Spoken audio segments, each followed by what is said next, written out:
Get ready to be inspired by the great things happening in rural education. The Rural Scoop will bring you new ideas and innovative solutions. We'll dive into education issues and we'll highlight what's working in your rural communities. You'll hear from a variety of educators, administrators, professionals, and others who will provide relevant and engaging content in each episode. And now, serving up the scoop, here's your host, Dr. Melissa Sadorf. Hi, everyone, and welcome back to another episode of The Rural Scoop, where we dig into real stories, challenges, and innovations that are happening in rural education. I'm your host, Dr. Melissa Sadorf, and today's episode is one that I've been looking forward to for a while. I'm joined by two of the most thoughtful voices in rural education scholarship, Dr. Tieken and Dr. Sheneka Williams. These two powerhouses recently co-authored a chapter in a larger article, a book that takes a deep dive into race, place, and policy in rural schools. It's the kind of work that really pushes us to think harder, to listen better, and really to lead with more clarity. So we're going to talk about what's often left out of the national rural education conversation and what it looks like when we center race and justice in the policies that shape our schools. So we're going to go ahead and get started. So ladies, first, I'm going to have you introduce yourselves. Where are you and how did you get there? Thank you first, Melissa, for this invitation to be on this platform. I've always enjoyed coming on, so thank you again. I'm Sheneka Williams, and I'm currently a professor and department chairperson at Michigan State. Prior to that, I spent 13 years of my career at the University of Georgia. And I've always had an interest in rural education, but it wasn't until probably my post-tenure years at University of Georgia where I was able to really delve into the rural education literature. So I would say I've been intensely entrenched in rural ed research probably for the past 10 years of my career. And I'll pass it over to Mara. Hi, y'all. And again, thank you, Melissa, for the invitation to come here. So my name is Mara Tieken. I'm an associate professor of education at Bates College, which is located in Lewiston, Maine. And I've been studying rural education really since I got started in my research work. And for me, that comes out of teaching in a rural area. Right after college, I taught in rural Tennessee. I taught third grade and adult basic education. I loved it and loved being a teacher much more than I ever thought I would. But what I saw was that rural schools seem to be totally left out of the conversation in terms of research, in terms of practice, and really in terms of policy. And so I went back to graduate school with the hope to really try to do something about that. And, and so this, I think that's kind of what my career has been trying to do. But working in this chapter in particular, because it really allowed us to get into the politics and policies that shape rural schools and rural education so much, was it was great to be able to think so in depth about that topic specifically. Well, that leads us right into the first question I'm going to ask you to set the stage, and that's the why behind the work that you are doing. And so what brought the two of you together to write this chapter, and why is it important to center it on race and policy in rural education? I can get us started and then maybe hand it over. So I received the invitation from the book's editors to write a chapter and about, focused on rural education and rural policy in particular. And the editors, said that, you're welcome to, bring on a co-author. And they actually, I talked to one of them in particular, and she said, she was like, dream big. Who do you want to work with? And I was like, wow, well, Sheneka Williams. Sheneka, in preparation for this, I actually tried to look back to figure out when it was that we first came in contact with one another. And I think you had invited me to co-author or to contribute a chapter in a volume you were editing a number of years before, but I just didn't have the capacity. But then somehow, from that, we just sort of kept in touch. And for me, this was just an amazing opportunity to be able to collaborate with Sheneka finally. Nice. I'll pick up on that just a little bit. And Mara, you're so kind. I do remember, you reaching out, and it's the handbook. I believe I don't want to mess up the title, but I believe it's the Handbook for Research on Education Policy. And one, I was super excited that Mara asked me to co-author, but two, that the handbook was going to have a chapter dedicated to rural education. I don't know if that had happened before now. And so that said to me, this is a moment to really do two big things at one time. One, co-author with Mara, whose work I'd read and deeply respect. And two, really delve into rural education and race in particular. And I know that maybe we'll get into it later, but rural education, oftentimes glosses over some of the race aspects. And that's no knock on individuals who conduct the research. We could probably say that about other parts of education scholarship. But I thought it was really important that we delve into that for this chapter and for the particular audience that would read the chapter. But I also want to say that we wrote this chapter pretty much at the beginning of COVID, too. Oh, I didn't know that. Both in transitions, life transitions at that time. Okay, so this has been in your back pocket for a while. It has been. And actually, the editors were very, I'm not sure I worked on a project where the editors were so humane in their approach. They really wanted to make sure that folks were taken care of during COVID. And so the process got lengthened so that it could include more folks, which was it was wonderful. Yeah, that's a wonderful way to be able to do your research and get it out there to the public. Okay, so one of the unique aspects of this particular chapter is how clearly it frames the complexity of rural education. You divided the chapter into 6 key policy issues that impact rural schools. And so if you would, walk us through those 6 issues and share why you saw those 6 as particularly urgent. I'll go, and then Mara, because I believe we wrote it almost like we took 3 issues in 3 issues, if I'm not mistaken.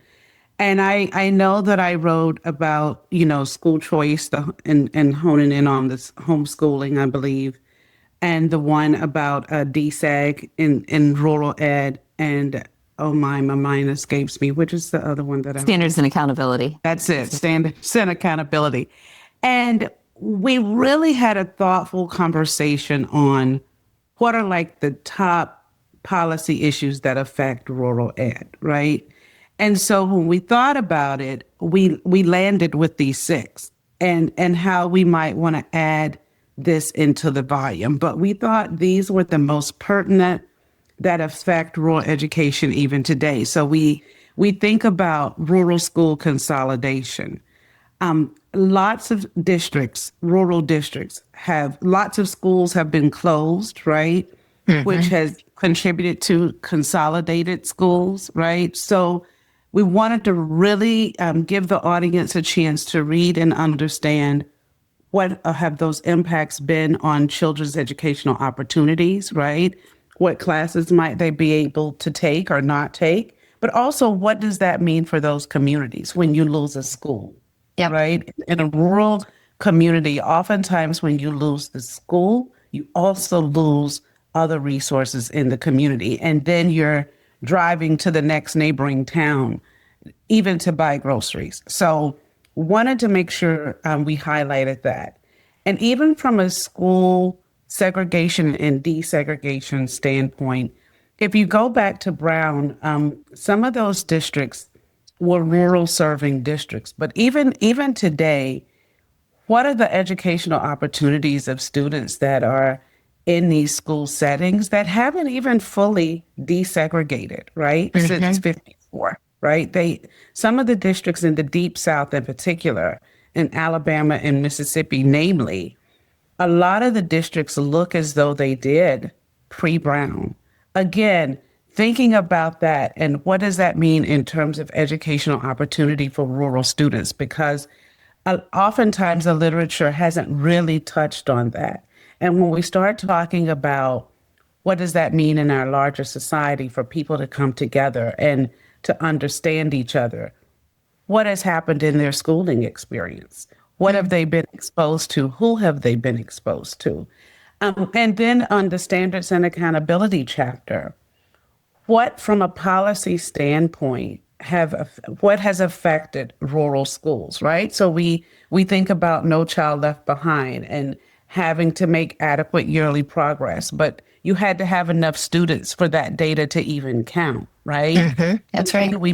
We move forward with ESSA policy, which was a little bit kinder in some ways to rural schools. And then we think now, even though this isn't covered in the chapter, what does it mean for some of the policies even today? So we were really thoughtful about what are the topics in rural ed that relate to policy that our audience really needs to understand how it is affecting the teaching and learning of students in rural schools. Yeah, and I'll just add on to that. So the other three topics, aside from school choice, school assignment and desegregation, and standards and accountability, were school closure, as Sheneka mentioned, school funding, and access to higher education. And, we were really, as Sheneka alluded to, we were interested in finding the policy areas that seem to have like kind of unique impacts for rural schools. So for school closure, for example, as Sheneka was explaining, when a school closes in a rural area, it's not to say that it doesn't have impacts in urban areas. It absolutely does. But when it's like the sole public institution in an area, that has a unique impact. Mm-hmm. In terms of school funding, rural superintendents talk about that as their number one challenge. And so it seemed really important to talk about school funding and some of the unique policy aspects there. And then access to higher education. It seems like this is an area where there is so much assumption right now about rural communities and a lot of misunderstanding. And so this seemed like an area that we really wanted to also be able to elevate and talk about some of the unique ways in which higher ed policy and some of the practices around college access, work or don't work in a rural context. Mm-hmm. Mm-hmm. Before we dig deeper, I want to name something that often comes up in national conversations around rural schools, and that is misunderstanding. What do you think people most misunderstand about rural education, especially when it comes to issues of race or equity or policy?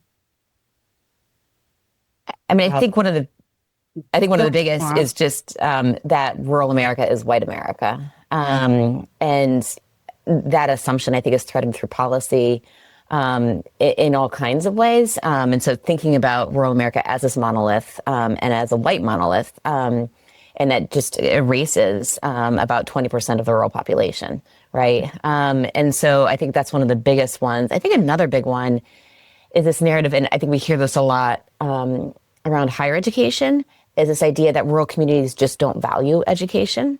I think people often won't say it that baldly, but I think they are often thinking it. And I mean, to be clear, I think there's nothing more completely, it's completely off.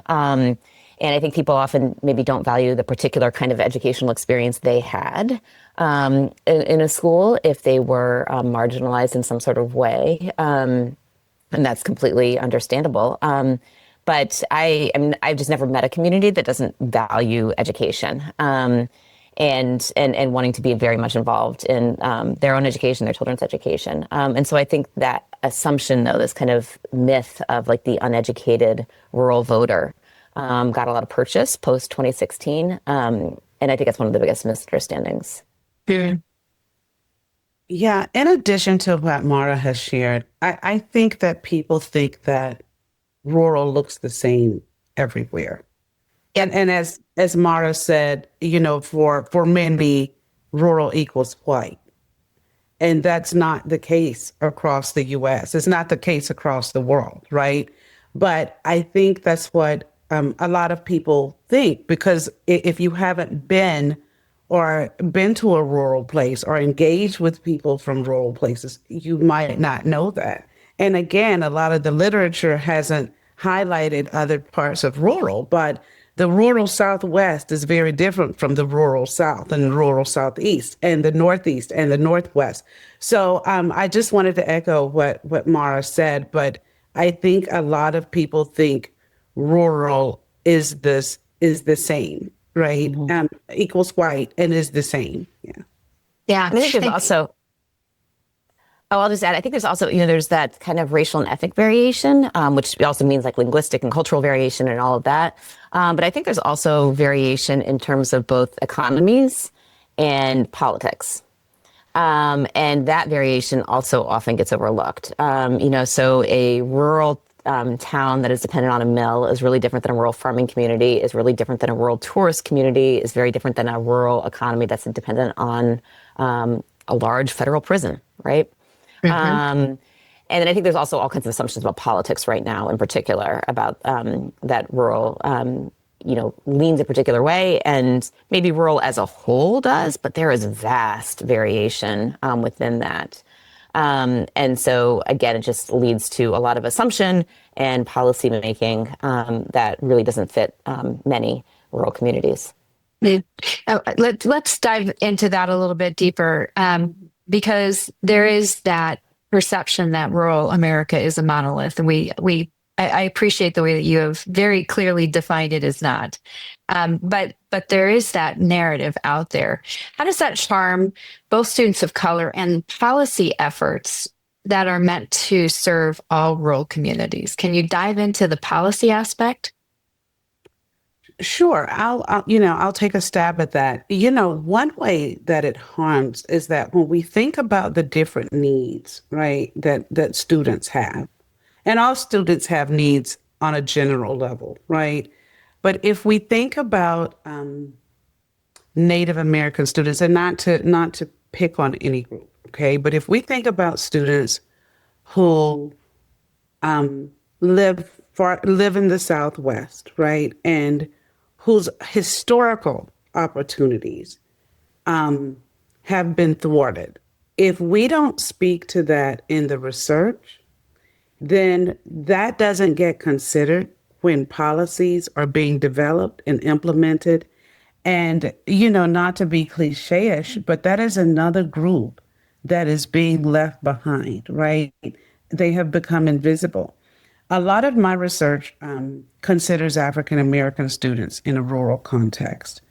If we don't conduct research or consider broader policies that's happening in the Southeast, because that's where a lot of Black people live in general, and what's happening in schools, then again, that's another subset of students that's being disenfranchised. I'll provide an example of what I'm seeing in some of the research I'm conducting right now. I'm part of a grant in which we're trying to look at science teaching for chemistry and physics for students in the rural South. What we're finding from a policy perspective is that state education policy in some ways is disenfranchising students. So we'll take Alabama, for example, and Alabama is my home state.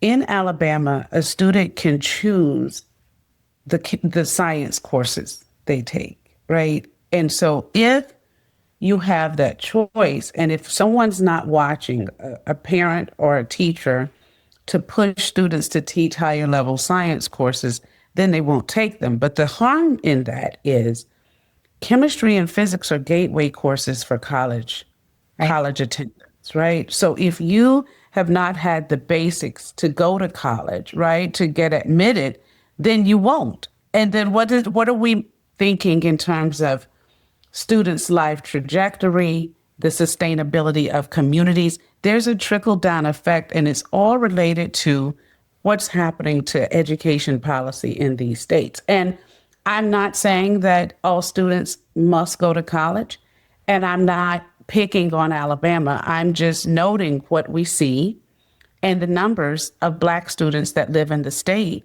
But what type of education do they have access to that is going to give them opportunities later in life? Well said. I think another example that is school closure policy, which we mentioned. This is not an area that's been looked at in a lot of depth in rural areas. So this is, I think, both an area for both researchers to turn their attention, but also policymakers. But it appears that we know that writ large, school closures disproportionately impact Black and Latinx communities. It seems like the same is true also in rural areas.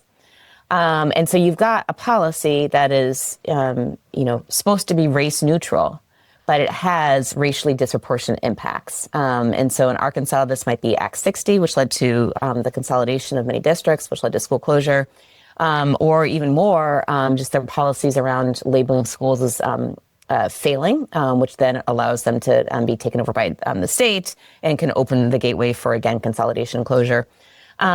These seem to affect Black communities much more than they do white communities in the state. And so if we're not actually looking at these racially disproportionate impacts, we're missing that, right? And so we're not seeing who's bearing the burden of these kind of, like, who's bearing the policy costs here. And I think the other thing I just wanted to lift up too is that it's not just about like who's bearing or who's feeling the burden, who's experiencing the negative impacts of a policy. It's also what kind of cultural strengths or like that we're overlooking in some of our policies. And so this might be, language and cultural assets of Indigenous communities or Latinx communities. And again, going back to school closure, I think particularly in the Deep South, schools mean so much to rural Black communities. And this has to do with the legacy of enslavement, right? And so to close a Black school is like, that is culturally significant. And so if we're creating policies that actually overlook the like really unique assets and strengths and resources of communities, we risk just like completely obliterating them. So, I think that's a part of it too. And that's why we need this kind of racially sensitive research and then also policymaking. Yeah. Mara, that connects something that really closely with something that you name in the chapter, and that is intentional erasure. And it's a very, very powerful phrase. So could you speak about that invisibility and even intentional erasure of people of color in rural education discussions, and maybe provide some examples of how this shows up in our rural schools or policy?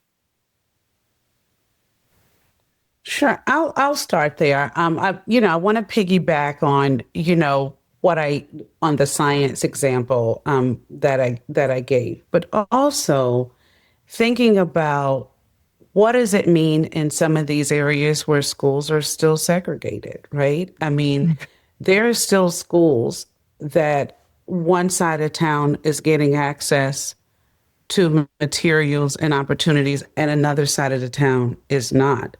And it is divided along racial lines. And community members know it, right? Policymakers, state policymakers know it.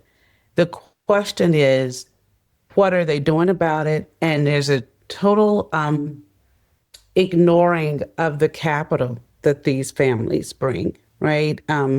We speak a little bit about that in the chapter of thinking about what do these communities bring? What we're seeing in our research is that oftentimes communities of color, and I'll speak to Black communities in general, in a lot of the policymaking process, these communities have completely been ignored.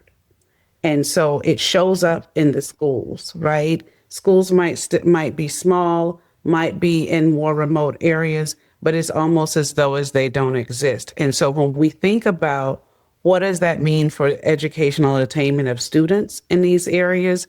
What does it mean? There's the stat that, rural students complete high school at a relatively high rate, but the college going rate is not as high. Well, what contributes to that? K-12 education policy that, completely ignores rural students in general, but rural students of color in particular contributes to that stat. That's one example I'd like to provide. Absolutely. And I think a school closure, again, is another, really concrete example of this. I think there's no, talk about erasure, close a school. Yeah. And, what does that do? That erases a community, or it can. I think, especially if you think about Black education in the South, when you look at a policy like desegregation, and we talk a little bit about this in the chapter, because there was not a lot of attention to schools in Black communities, it was Black schools that got disproportionately closed, right, with desegregation. And so, again, that leads to, that squanders community resources, educational resources, and can really affect a Black community even today. When much of my research focuses on school closure in rural Arkansas in the Delta. And as soon as I start talking to people today about the closure of their schools, they start talking about the closure of their schools back during desegregation. Wow. And so, there's a direct line there. And, that connecting thread is about erasure. And people feel, and I think quite well-founded, that this is a deliberate, oftentimes a deliberate, intentional policy response. The state they don't want to see thriving Black communities. And so what they do is they shut down our schools. This intentional erasure, it often feels quite coordinated. Mm-hmm. Mm-hmm. You also introduced a critical framework here and make a very strong argument for it. The idea that equity efforts must be place conscious. So how does rural context complicate or even challenge your typical urban-centric frameworks of equity? I'd like to start by saying, most of the frameworks that are used in education in general have a very urban-centric lens. Mm-hmm. And what we know about education oftentimes is from an urban-centric and Eurocentric lens. And those lenses do not give credence to the knowledge and to the context of what's happening in rural places. And so when you think about rural education, you have to think about that and examine rural education through a very place-centric lens, because rural education is very different from urban education.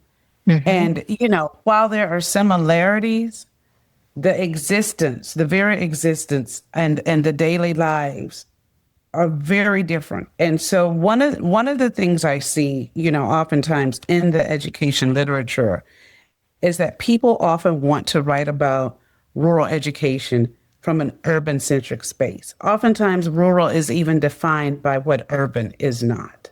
Mm-hmm. And that disenfranchises a whole group of people when we start there. Rural deserves its own defining.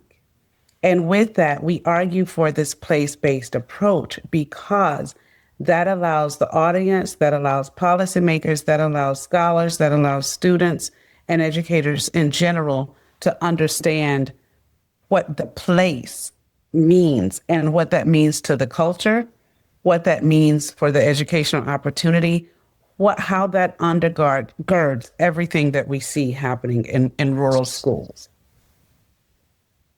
I think an interesting example of this was the highly qualified teacher provision of the No Child Left Behind Act, which required a bachelor's degree and certification in every subject area that in which a teacher was going to be teaching.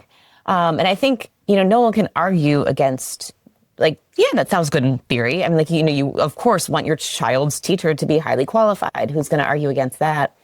But what it meant in practice was that in many rural areas where a teacher is teaching multiple subjects, that those teachers were not highly qualified. No matter if they'd been teaching for 40 years, no matter if they got wonderful results for their students, no matter if they were the most caring teacher that, was completely engaged with parents. And so I think that's just a little, it's an example of where this urban-centric lens really misserves rural communities and rural teachers. and shows that these more place-conscious approaches are really necessary in order to be able to take into account the nuances that really exist. Yeah.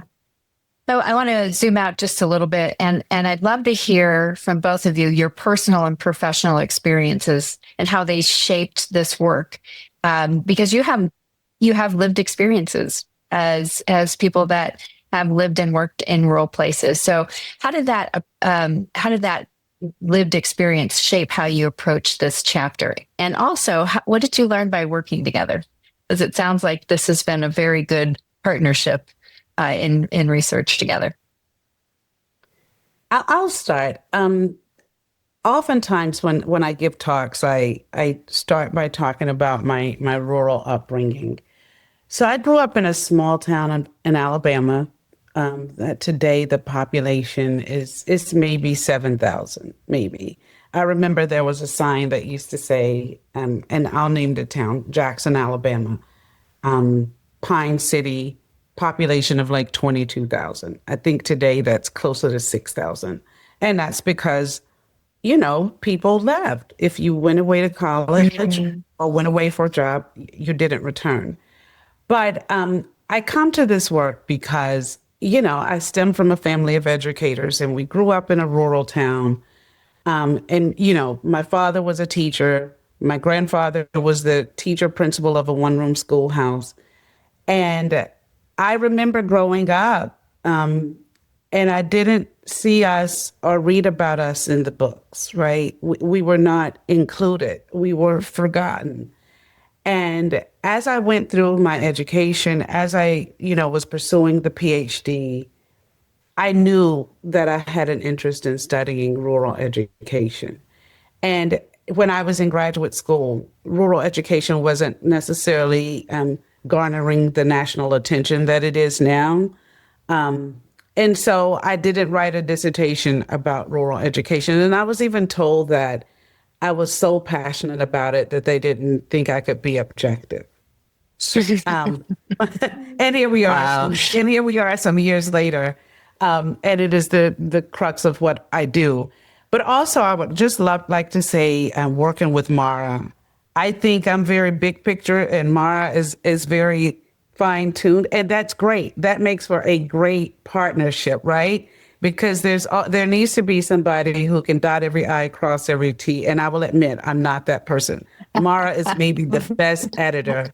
No kidding. Mara is perhaps the best editor I've ever worked with. I've told her, you should be an editor. You need an editing company. I can have high level ideas all day. And theorize all day at a 30,000 foot level. But I think with this chapter, we got to know each other personally, and we knew each other professionally, and only though but from a distance. I think writing this chapter, we got to know about each other's personal lives, from upbringing to present. Yeah. If Mara had something going on with her young children and didn't get as far, that was understood. We developed, I would say, a very collegial friendship in writing this chapter. But it all stems from the love that we both have for rural education. Yeah. So. Wow. That was lovely and really well said. So I think for me, in terms of like my own lived experience and what led me to this, I mentioned being a teacher in rural Tennessee. And so, and feeling like, no one was talking about rural schools. I just finished my teacher preparation program. And actually, I went to a rural college, and yet all we were talking about was urban schools. And so just that kind of the irony of that really made me want to go into rural education and do this kind of work. And then I think also, when rural schools were talked about, it was often with this deficit lens. This idea that they were inadequate, they were underfunded, they were under-resourced, they were just lacking. And yet what I saw from teaching in a rural area was these amazing resources. And nobody was thinking about that and how to capitalize on those. And so that was, and something Sheneka and I talked a lot about was, we wanted to be able to talk about the very structural inequities that rural communities, and particularly rural communities of color, face. But we also wanted to really make sure that we were talking about the kind of community capital that existed. And so that was really a part of like how we approached all of this. And, I think another kind of personal experience for me was I did not grow up in a rural area, but my mother was from downtown Chicago and my dad was from rural Indiana. And I felt like I always watched them navigating this kind of urban-rural dynamic in their own relationship. And my dad was one of those kids that left. He left rural Indiana. He was the only one of his, the 7 brothers and sisters to leave. And he had some regrets. And so I think that also kind of shaped how I got here and do this work. In terms of working with Sheneka is totally right that like, I am definitely like the, I daughter and T crosser. And she is this kind of big picture visionary thinker. And so I feel like whenever we were talking about something, she'd be able to back way up and say, like, well, how does this matter? Where does this fit into the bigger picture? Where are we going with this? When all is said and done, how does this fit in? Why does it matter? And then the other thing I so much appreciated about Sheneka was just her humane approach to work and leadership, and the fact that like the personal and the work were intertwined as part of the motivation, like is welcome. And then also, like she said, we were writing this during the pandemic. We both had all kinds of family stuff going on, and it was like we were able to talk about that in this space. And I've told her this before, but like I learned so much about leadership from like working with Sheneka on this, just because she just brings this kind of like humanity to collaboration that just always just felt so like, I'd walk on or jump into a Zoom call with her and just feel like this kind of sigh where, like, okay, things are going to be okay. Everything's under control. And I deeply, deeply appreciated that. Well, hopefully there's more to come because it sounds like a partnership that needs to continue. I want to turn a little bit toward application and with what you've outlined in the chapter and knowing that you started it during COVID, I'm curious, what stands out the most right now? I mean, what's the political issue that you feel is the most pressing for rural schools, especially in today's political climate? I would say some of the anti-DEI stance, because, for instance, this chapter, we're highlighting some of the racial issues in rural education and how they have not been given enough policy attention. In today's current context, we perhaps would get dinged for that. So that means, to me, we've taken 2 steps forward and 5 steps backwards, right? And so for all the work that has been done to highlight, the different parts of rural ed, it might not continue to gain the traction or gain the momentum that it has made. I think some tremendous strides. There are some really strong scholars out there doing some really good work. And I am afraid that with some of the anti-DEI, maybe equality versus equity language that we'll hear, that is going to stifle some of the work that could greatly impact rural education. That's what I'm seeing. Mara, I'm interested to hear what you're seeing or thinking. Yes, so I absolutely agree with that. I was down in Arkansas not too long ago and talking to some middle schoolers, and this 7th grader, Black student, was telling me, she said, they're trying to erase my history. Like I can't learn about myself in my school. And just the fact that a 7th grader was aware of this. It's, I think Sheneka is absolutely right. This 5 steps back and this assumption that equality is going to get us where we need to be, I think is really wrongheaded and worries me a lot. And I worry about the potential, and then, I think there's potential impacts on policy, on research, and on practice all the way through. To be completely honest, I'm worried about everything right now. It feels like the changes are coming so quickly that there's not going to be any area of rural education that might be left untouched. I'm worried about the budgets right now, and the fact that some of the rural specific funding would go back into this more general budget, which then we know that if state policymakers aren't thinking about rural education, which historically they haven't, then that funding might very well disappear. I think for me, though, the biggest issue I'm concerned about right now is school closure. And some of this predates our current administration. When we're looking at enrollment levels that haven't rebounded to pre-pandemic levels and the ending of COVID funding, which create their own kind of budgetary pressures. But then with the push towards the privatization of public education, with the kind of current budgets and where we might see shortfalls in the near future, I suspect that we're going to be seeing a lot more school closures. And we know that will hit rural areas hard and really disproportionately hit low-income rural communities and rural communities of color. Mm-hmm. Sheneka, is there anything that you have to add about the concern around proposed federal budgets right now and how they might affect our rural schools in very real, tangible ways? Because school closure is definitely a huge loss to a rural community. Absolutely. No, I don't have anything to add. As Mara was speaking, I was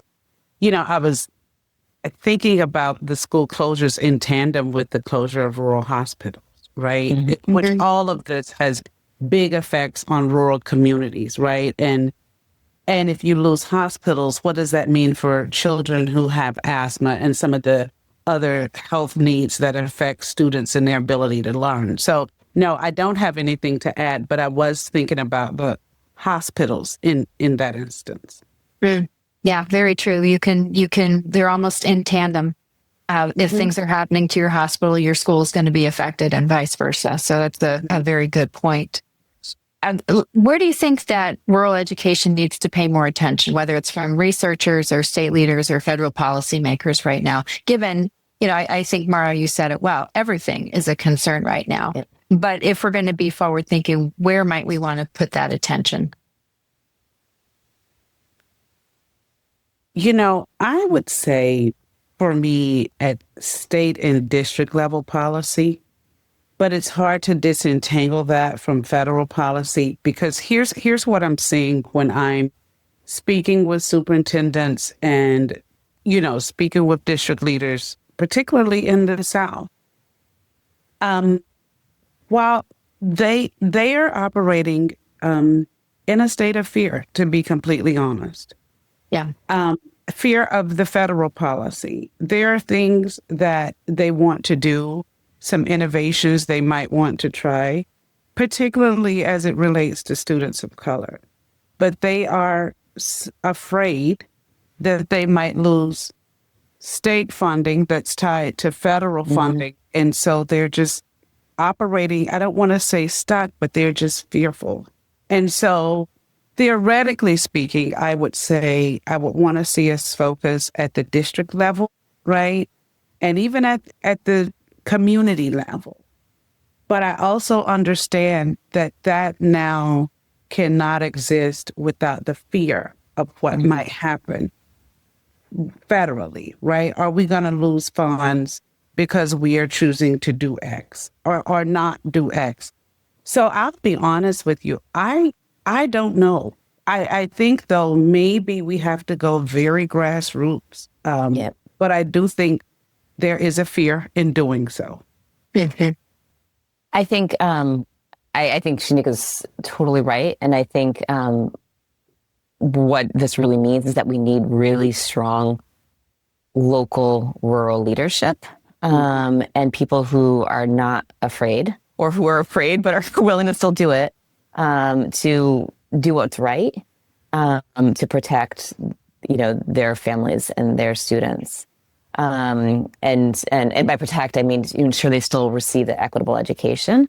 And they're still talking about Black history, in their school curricula, even if they're a little bit worried about, what that might mean and how they package it. And so I think we really need those rural leaders who can be courageous, who can be flexible, who can be nuanced, who know how to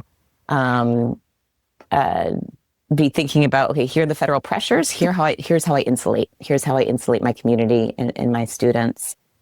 I think another big area that needs more attention right now is immigrant populations in rural areas, which are really dramatically. The demographics of many rural areas are changing really, really quickly. And I think this has a number of effects. First, right now, when we see what's happening in terms of federal immigration policy, these are communities that need a lot of protection right now. And they might be relying on the school to provide that. Or they might be fearful about engaging with the school because of sort of fears about what that might put them proximate to. And so I think really working on engaging immigrant parents and communities and building that kind of trust. And then also ELL instruction, where many rural communities have got for historical reasons, have zero capacity. They've never had a student not speak English in their schools. And then all of a sudden they've got an ELL population.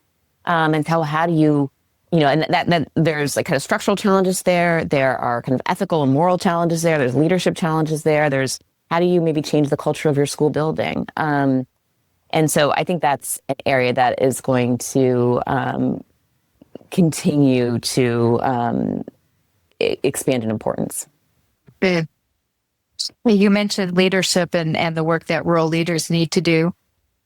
Excuse me. And conversations around race and equity are often very difficult, especially when you are operating in a small, close-knit community like many of our rural schools are.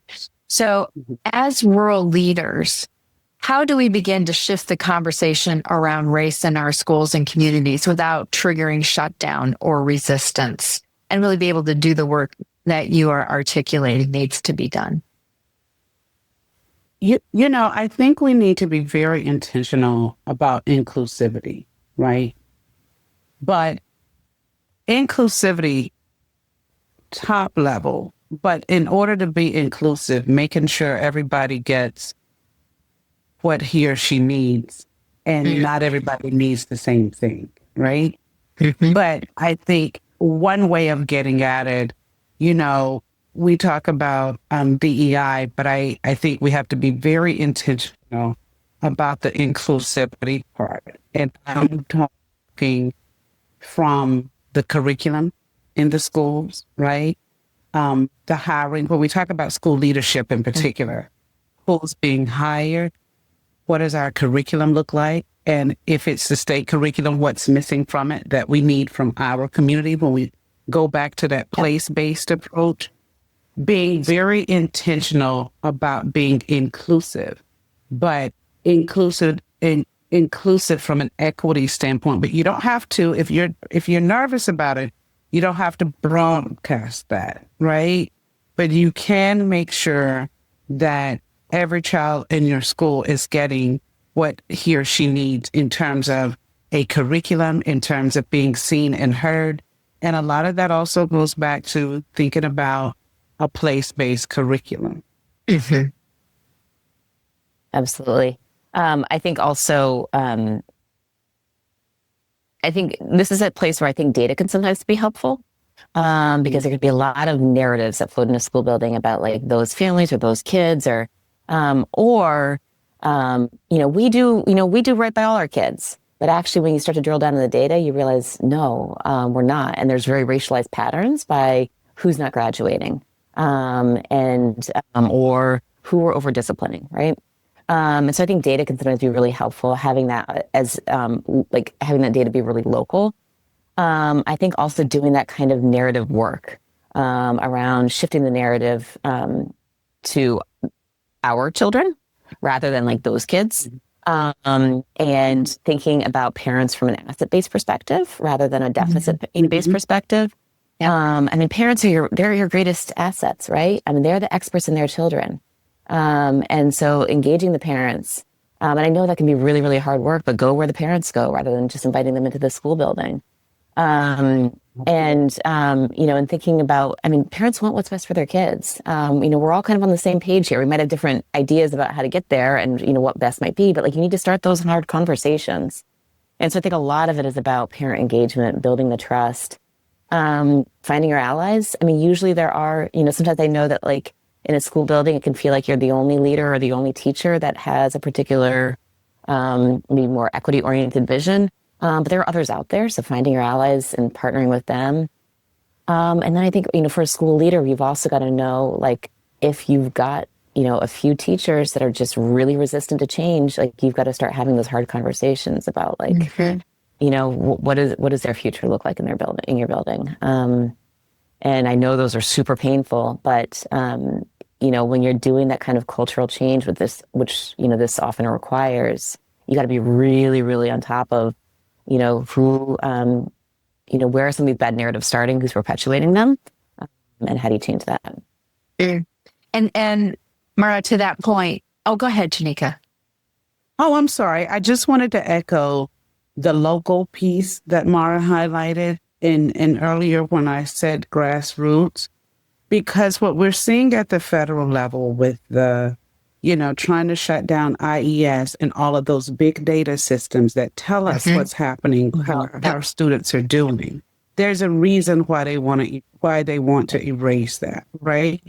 And so there are certain communities that will not get any recognition or any thought from a policy perspective because the data have been erased. And, so we have to think about this from a very local, place-based level. So I just wanted to add that. No, such a good point. Yeah. You talk about resistance at the classroom level, and we all work in university systems that have teacher prep program. So what role should rural teacher preparation programs play in supporting anti-racist community-rooted teaching practices, that place-based approach that you're talking about? I mean, I really like your framing of this question, because I think one important part is understanding that good rural practice is anti-racist. I think oftentimes even it's sort of seen as like sometimes even maybe opposing, right? I think centering equity-oriented anti-racist practice as a part of good rural practice, I think is like number one. And that is true no matter what kind of rural community you're in. Whether it's a predominantly Black community, whether it's an Indigenous community, whether it's a Latinx community, or whether it's a white community. Because even predominantly white schools have anti-racist work to do, both within their school buildings, because usually a mostly white community is not all white, but then also preparing their students well to go into the world, right? So, I think that's part of it. I also think that, if we're kind of getting granular about like what good teacher preparation work looks like for rural communities and rural teachers, I think rural practica are really good. So where students actually have experience teaching in rural communities. But I also think that it needs to be more than just that. Because you also need to give the student teachers support and practice with, like, for example, recognizing how racism or placism show up in policy and practice and how they can be disrupted, which they may or may not get in a rural practica. So I think it's like, I think sometimes there's just the idea that like, oh, just put the student teachers in a rural place and they're like done, check. And I think that's just kind of a part of what needs to be, how we need to approach it. Yeah, I would add too, I think, and this is probably true for urban ed as well. I think teacher ed is absolutely a place where we need to focus for rural education. But I also think, again, we need to provide some historical aspect to that context to understand what are the histories of that community and how what we see today is what we see today. For instance, many rural towns were once manufacturing towns, or farming towns. There were once jobs in a lot of these places, and today they are not. I think before you go into a school and say, oh, these kids have so little, or the resources are so few, or their parents don't have access to XYZ, we need to understand how those communities came to be what they are today. I think that's a missing piece in teacher ed, and I would say in ed leadership as well. There's a missing historical context of these communities in which teachers go to instruct and leaders go to lead. And I think that creates a vacuum of knowledge to be able to engage with those communities. Well said. And just to add to that, I also think that doing the historical work around I think if we're thinking about race specifically, how today's demographics came to be. I mean, demographics are not naturally occurring, right? Mm-hmm. And so we need to really think about, like, well, how did this community come to be almost entirely white? Or why is it that this is, a predominantly Black community located right here? Because I think that helps disrupt that narrative of kind of the inevitability of demographics and start to see the policy that's really behind, how people come to live where they live. Okay. Are you familiar with rural communities or schools that are doing that work well? That are just on top of where they need to be? I'll defer to Mara on that. At present, I can't name one. I know some districts are hoping to make strides, but I can't name one off the top of my head that I think is there, that I've engaged with. I think, I think first, any district has work to do. And I think that's part of kind of the equity work is knowing that it's always ongoing, right? Mm-hmm. And so districts that seem to have that orientation are the ones to me that I feel like, oh yeah, okay, they're headed in the right direction because they understand that the work is continuous. I think I've seen lots of promising practices, on more local levels. One thing I'll just name in particular is in the Delta in Arkansas, there are many schools down there that have strong parent mentor programs where local parents volunteer in the classroom for just a couple hours a day or a week. And it can be super helpful for one, making sure that local expertise is lifted up and seen as a strength. Also, another set of hands in the classroom, particularly in places that are really struggling to recruit and retain teachers. And also it can be a pipeline into teaching. And so like in Eudora, Arkansas, it's the place with a really strong parent mentor program. The school welcomes it. So they're welcoming parent presence in the school. And to be clear, parent is sort of defined liberally. So there's many grandparents and, aunts and uncles and stuff doing this work as well. But so parents are welcomed in the school, and also the parents themselves are providing these enormous rich resources to students. So I think there's a lot of good work happening out there. I think partly what we're lacking right now is that sort of the coordination on the federal and state level, and policies that kind of help bring more of that work to the fore. For all of our rural leaders that are listening, whether they're superintendents or principals or teacher leaders, what's one message that you'd want them to carry forward from this conversation or take away from the chapter in the book? What do you want them to leave with? I'd want them to leave with lead boldly for the students and parents in your community. Right. Mm-hmm. I understand that there's a lot going on at the federal level and that some states are completely bought into that. Right. We can't ignore that. But they can control what they can control.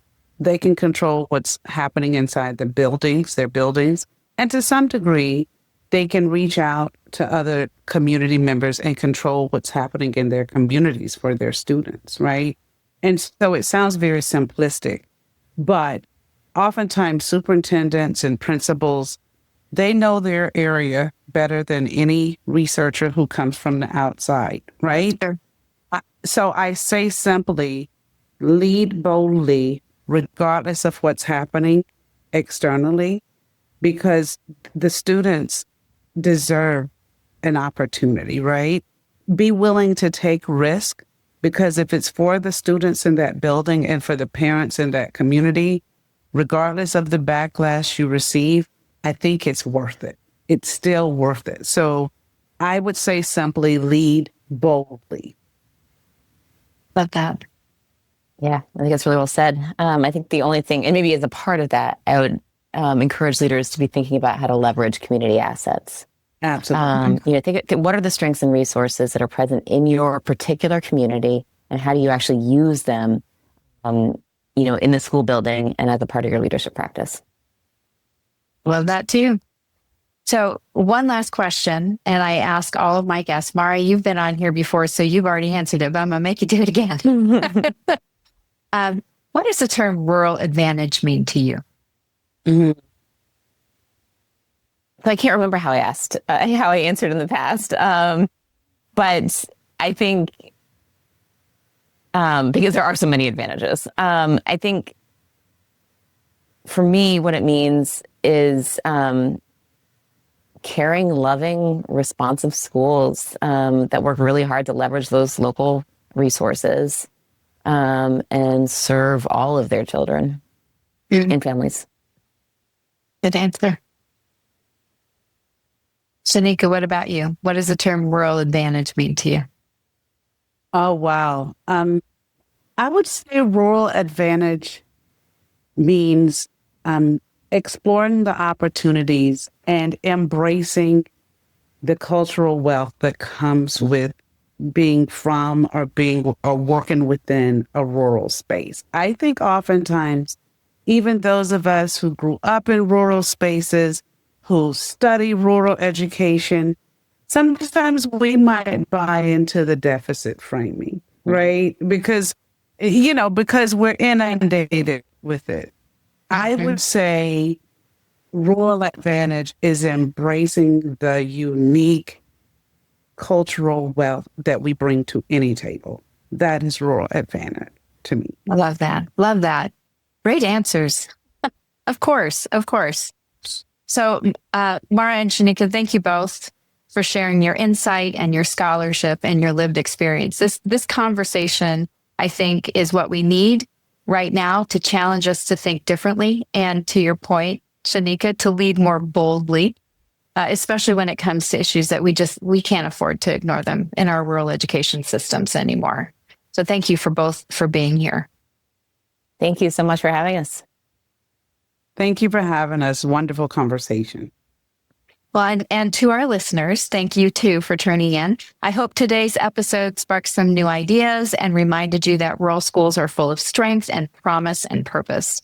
And until next time, remember to lean into that rural advantage. It's not just what we do, it's who we are. And those deep relationships, that shared history that we've talked about, that fierce commitment to our kids and our communities is what makes rural schools really a powerful place to be and to work. And that's what makes the work worth it. So if this episode resonated with you, please take a moment to follow the Rural Scoop, leave a review, and share it with somebody who cares about rural education. You can also subscribe wherever you get your podcasts so that you never miss an episode. So stay rooted, stay resilient, and keep wading into the rural advantage. This is the Rural Scoop, and we'll see you next time.